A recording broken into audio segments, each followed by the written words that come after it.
Here's something I didn't expect to say. Wonder Man is special. And that's exactly why I'm worried Marvel might never make a show like this again. Welcome back to Mentebit. Stories don't hit us because of what happens. They hit us because of why it happens. Here, we break movies, series, and dramas the way your brain actually experiences them. The psychology, the trauma, the hidden choices nobody talks about. If you love stories that stay with you long after the screen goes dark, you're in the right place. We're Mentebit, and this is where stories get inside your head.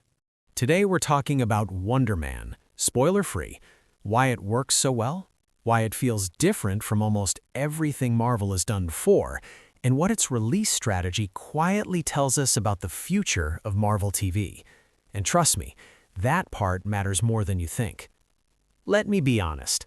When Marvel announced that every episode of Wonder Man would drop on the same day, my expectations dropped instantly.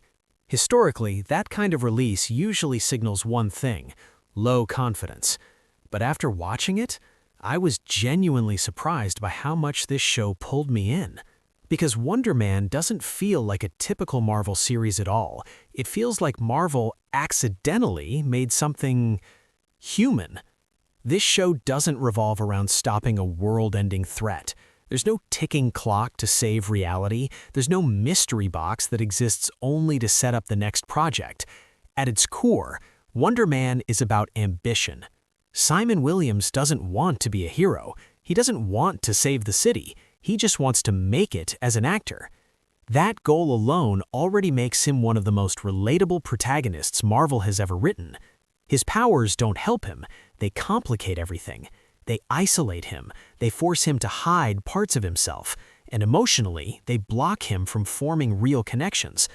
What makes this work is that the show understands something Marvel often forgets. Character comes before spectacle. Simon isn't interesting because of what he can do.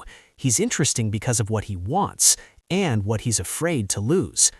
The show slowly reveals how he spent his entire life suppressing not just his abilities, but his emotions.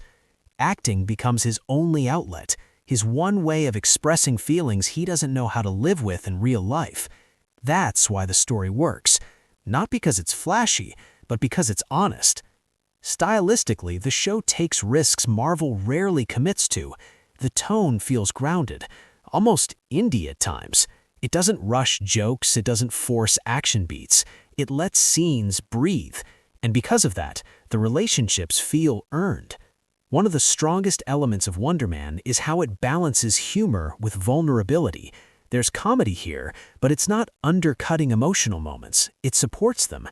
And that's rare for Marvel television. What's also refreshing is how concentrated this show feels.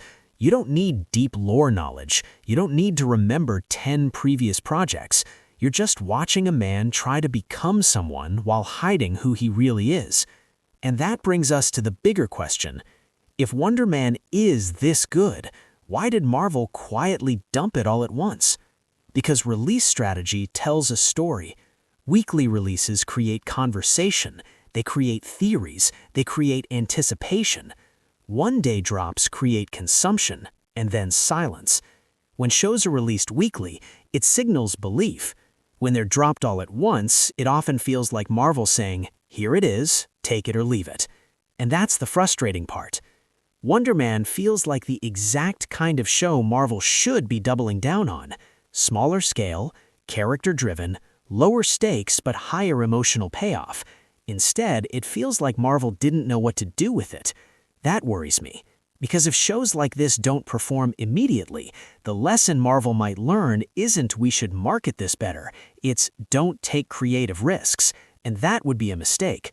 This series proves Marvel can still tell grounded stories that don't rely on spectacle or constant setup. It proves audiences can connect with new characters when they're written with care, but only if Marvel lets those stories breathe. A weekly release would have turned Wonder Man into a conversation. Instead, it risks becoming something people discover months later and say, "Wait, why didn't anyone talk about this?"